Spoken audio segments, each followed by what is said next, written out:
Hey music makers, welcome back to the studio. My name is Dean, and today we're going to tackle one of those age-old questions. What in the world is the difference between mixing and mastering? And in this video, I'm going to attempt to explain this in a really simple way.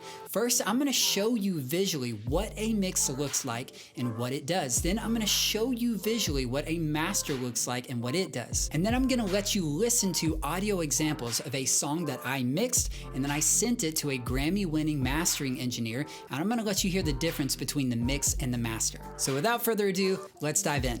To start, let's compare mixing and mastering on a broad, overarching level. And I'll go inside of a project so you can see the difference visually as well. Mixing in a nutshell is where we process each individual track within our song. So our vocal tracks, our guitar tracks, our synth tracks, our drum beats, and this is where we add effects to individual tracks like EQ, compression, reverb, delay, or even do automation if we want to hear manual effects at certain parts of the song. And within mixing is where we also volume balance each track in relation to one another, so that you don't have, say, your drum performance way too loud and overtaking the mix, or maybe your lead vocals too quiet and drowning in the mix. So that's the quick overview of mixing. Now let's compare it with the quick overview of mastering. Before you get ready to master, you actually export that mix and bounce it down into one single stereo audio file. So when a mastering engineer goes to work on your song, this is what they're looking at. And now that you're working with only one single audio file,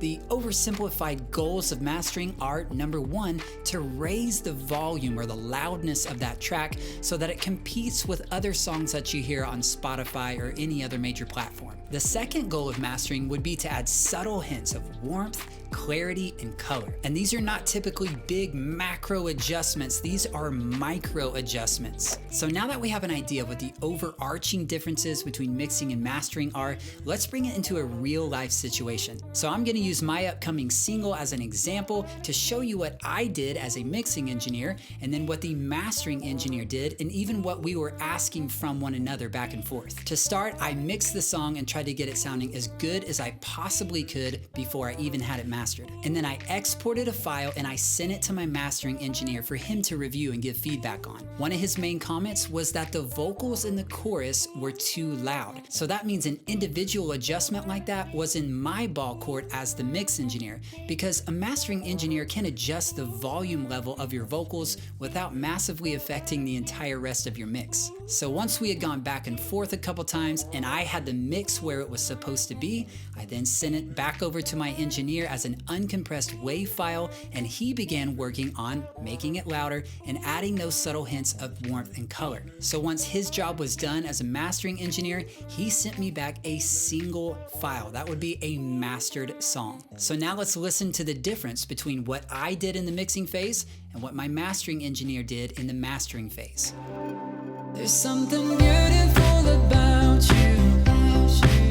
I built a wall, but then you broke through. There's something beautiful about you.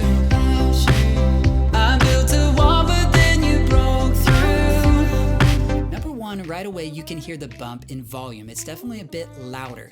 And then number two, there is a bit of warmth or boom to the low end that wasn't there in my mix. There's also just a little bit of brightness or sheen to the lead vocals that wasn't there in my mix as well. Oh yeah, Jesus Christ, the Son of God, you're beautiful, you're beautiful, you're beautiful, beautiful. Jesus Christ, the Son of God, you're beautiful, you're beautiful, you're beautiful, beautiful Lamb of God. So let's wrap this all up by talking about how this stuff affects you, how it applies to your music making process. Number one, I would say recognize which one is macro and which one is micro.